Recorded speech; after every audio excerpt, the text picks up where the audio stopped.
So, focus. And I want to start by asking, is there anybody who ever had one of those fancy cameras, or you might even have one of those fancy cameras now that you have to, like an SLR. Did anybody ever have one of those? Okay, a few people. So, somebody young will have no knowledge of this probably, but we used to have these funny cameras where you actually had to focus it manually, and it was quite difficult because it's difficult to see which bits were in focus and which bits weren't. But there was these cool little devices on it. Like there was a little line, and above it, it would go into different shades. Like above it would be light and below it would be dark. And then when they were roughly the same, then you're like, oh, it's roughly in focus. And you take the picture. But you had to live in hope. You had no idea. You had to wait weeks to find out. And then you get the photographs back from the shop. And you go, oh, that would have been a great picture. But it was out of focus. Anyway, now it's super easy. You just got a phone and it takes these great pictures. You just take a picture and everything's in focus. It's fantastic. It's amazing. But Apple has noticed, and I'm sure the other phone companies have noticed, that actually people quite like that effect of where one thing is in focus, but then actually everything else is not so much in focus. I think on Apple it's called portrait mode, and it's pretty cool. Because one of the things it does is it puts the object that you want to focus on in focus. And then everything else is blurred, and it's kind of cool. It gives this kind of cool effect. And one of the things it does is it brings that to the fore. Well, in meditation, that's sort of what we're doing. It's one of the aspects that we're doing.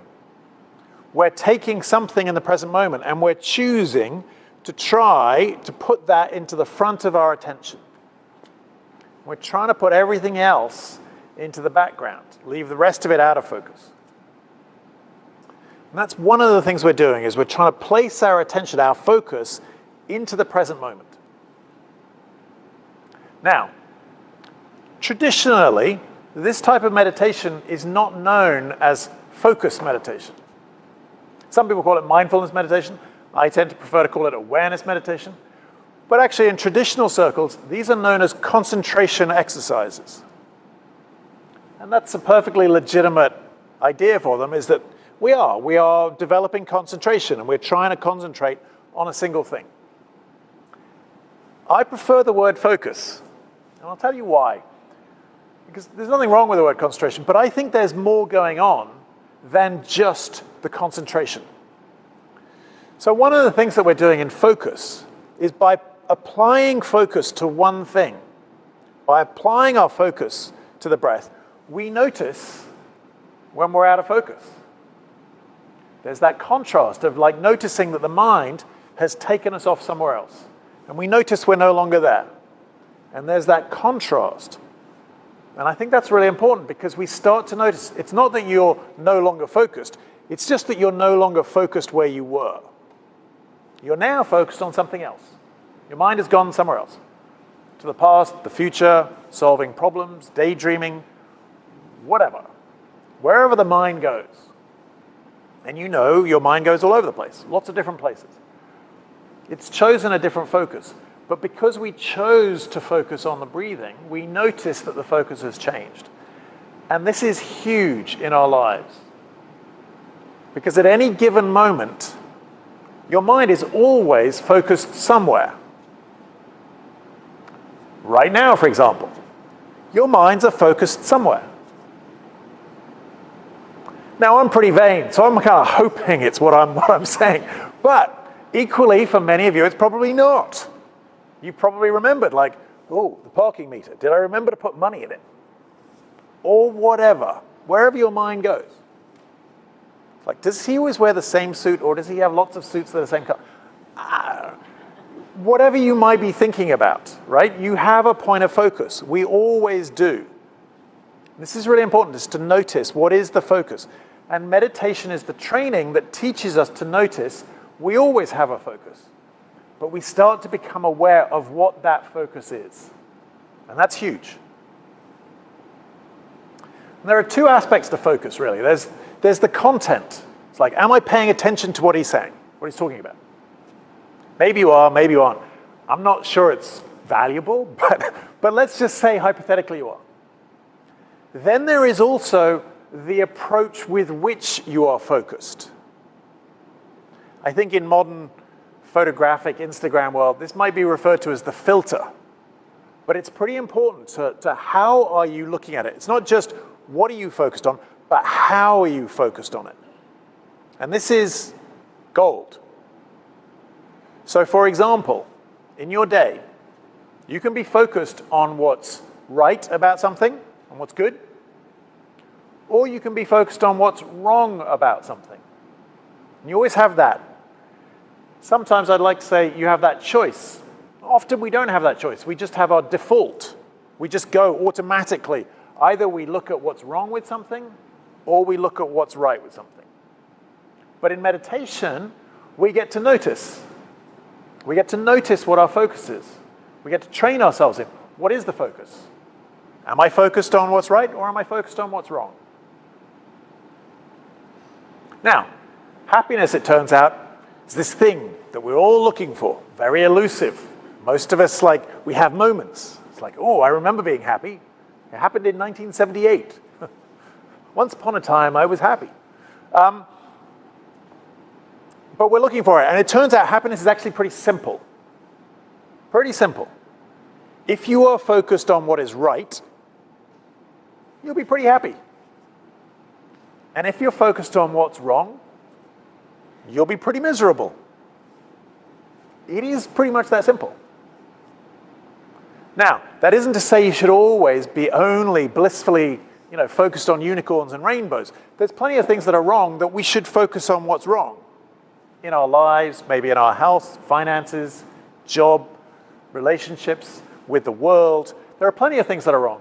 However, it's where do we choose to spend our time, or what is our default? Are we always spending our time on what's wrong? Because if we are, we're going to be pretty miserable most of the time. I want to give you one really important example, which is your body. This thing that we have. Like most of us, if we think about our body, mostly what we focus on is what's wrong with it. The fact that it doesn't work as well as maybe it used to. Maybe it doesn't look the way we want it to. Maybe it betrays us in various ways. Like I keep saying, I don't want to eat cheeseburgers. But my body keeps saying, yes, you do.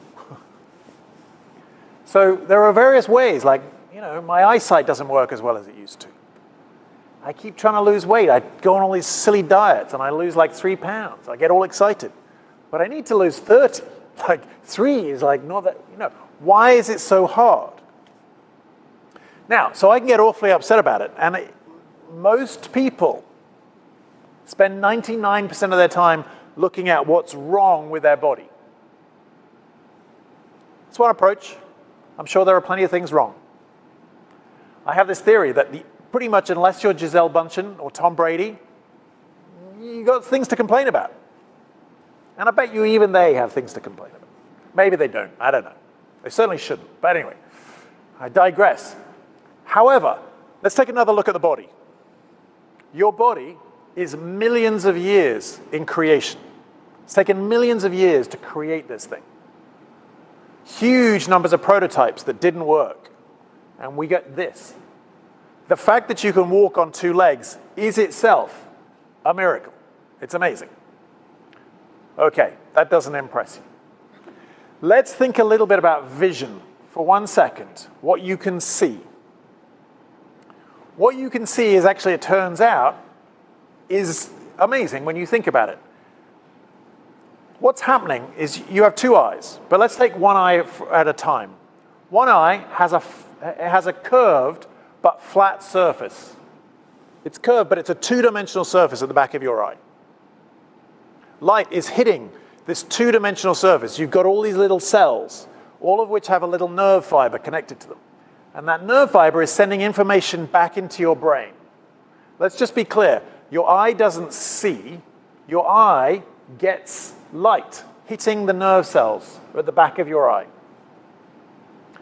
Then your brain takes that information, all these little dots of light, and it creates a 2-dimensional picture. But you have two eyes, and it is able to take the two pieces of information from your two different eyes, which are not located very far apart from each other. And in your brain, you create a three-dimensional picture with texture, motion, speed. You can calculate velocity. Not exactly, but you can be at an intersection and you see cars. You can know when it's safe to go out. Your brain is calculating all of that absolutely in real time. If I click my fingers, you can see me click my fingers and you can hear it. It's real time. As things move, you see it. Your brain is doing all of those calculations, millisecond by millisecond. It's incredible. The chemistry that goes on in your body is remarkable. I just had my annual physical, which I do about every 5 years. So I went, and he sort of says, oh, you never go. We need to do all these blood tests. So I was like, okay, you do what you need to do. He goes, well, it might not be covered. I was like, okay, whatever. Just how expensive can it be? So I had 8 tests done. It's $1,000. Your body is doing thousands of chemical tests every second. Thousands. And doing these microscopic little balances of adding a little bit of a hormone here, decreasing something else there. And it gets it wrong sometimes, in tiny amounts. But it does thousands of those calculations every second, constantly working out what's going on. When you breathe in, the reason you breathe in has nothing to do with needing oxygen, as it turns out. I only found this out a couple of years ago. But it turns out it has nothing to do with you needing oxygen. It has to do with the fact that your lungs detect a buildup of carbon dioxide. And because of the carbon dioxide that it can feel and sense, it's like, okay, you need to take a breathe in. You need to get rid of this carbon dioxide. You need to breathe. And that's why you breathe. It's not to do with getting oxygen. It's just getting rid of carbon dioxide that your body is detecting. It's incredible. It all happens automatically. Millions of years go into this thing that allows you to walk, to run, to see sunsets, to appreciate music, to be able to smell a rose. It's amazing when you think about it.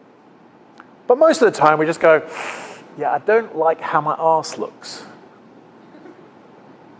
Like, if there is a God, she is up there going, can you see what I gave you? You're complaining about, I don't. So it depends what we're focused on. Focus. Are we focused on what's right, or are we focused on what's wrong? And in meditation, this is the first building block, is that we are starting to notice, where are we focused?